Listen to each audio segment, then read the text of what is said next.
Well, hello, my lovelies. It's Murky Meg here. It's Wednesday, the 14th of September, and this is my second video today. So if you haven't already seen my first video, I'll put a link in the top right-hand corner to where I discuss the details of what has happened with regards to Harry and his uniform and why he had to put a statement out. So if you haven't already watched it, please go and click a link in the right-hand corner. But this video I'm dedicating to Oprah. Good old Oprah, hey? Wasn't content in that bombshell interview that she did with Harry and Meghan of destroying the royal family, knowing exactly what it would do and how much chaos it would ensue. She's now backpedaling, quite spectacularly, I might add. The now notorious Oprah interview is where Harry and Meghan sat down and made a series of bombshell accusations about the monarchy and the royal family as a whole. And Oprah has spoken to Gayle King, and she has been absolutely slammed for saying that she hopes that burying the dead will help Prince Harry and Meghan Markle finally make peace with the royals. And a lot of people are calling out for her because she forgets that she started all of this. This bombshell interview was the thing that turned everything upside down on its head. She facilitated this. She encouraged it. She also let them speak without questioning, fact-checking, or arguing any point against anything they said.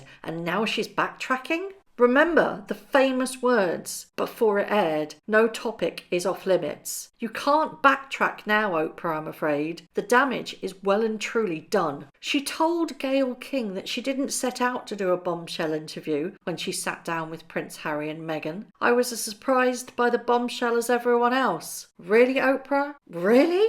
I'm not buying it. That entire interview was about the royal family and Harry and Meghan's distaste against them. It was to air their grudges. And let's not forget, this is all while Prince Philip was gravely ill. It aired on March the 7th, 2021. Prince Philip passed away a little over a month later, but we have to factor in the fact that he was in hospital at the time they did this interview. Now, I've referenced this website many times on this channel, which is Crazy Days and Nights. They put out a blind which said the permanent A-lister complained to everyone who would listen how much she loved screwing the royal family over because of how many times she was turned down for interviews she thought they should have agreed to. That's Oprah at the Emmy Awards. Everybody knew the past 2 years have been a toll on the Queen and how much the negative press that this interview and the following interviews that pursued with Harry and Meghan through various entities caused the pain in her heart. Everybody knew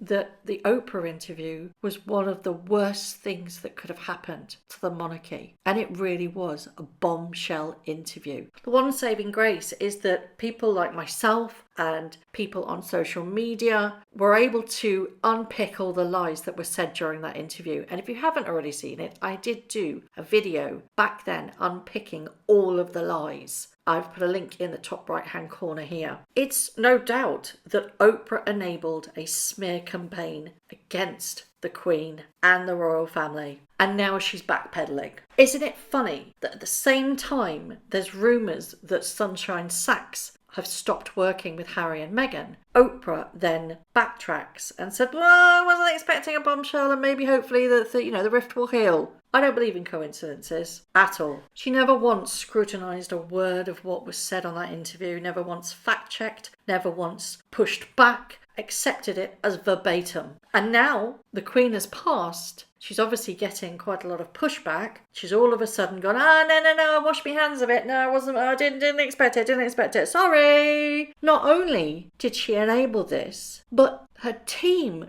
doctored headlines that were falsely attributed to the British press. They showed headlines in that interview that weren't from the British press. In fact, when the interview was aired on ITV themselves removed those inaccurate and misleading headlines from the Oprah interview because it wasn't from the British press. Those headlines that were used were from foreign press. Why is she even bringing this up now, if it's not to get more coverage? She needs to be quiet. Let's not forget the little doozy the day after the programme aired that Gayle King doubled down on claims that Meghan Markle has plenty of receipts to back up her explosive interview. Yet Oprah and Gayle are now backpedaling. You really couldn't make it up, could you? It's extremely distasteful. It wasn't an interview, it was a hit piece, to be perfectly honest. So are we led to believe that Oprah has now grown a conscience now that the Queen has passed? Is this Oprah washing her hands of the duo, or